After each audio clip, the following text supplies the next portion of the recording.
До этого, конечно, тоже варил, ну, наверное, разок-полтора.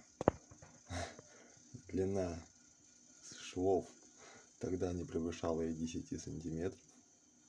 То есть, ну, по сути, и не варил.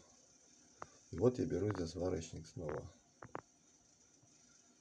Ну, тут, конечно, так себе. Тут вообще дырку прожег. Неправильно ток подобрал.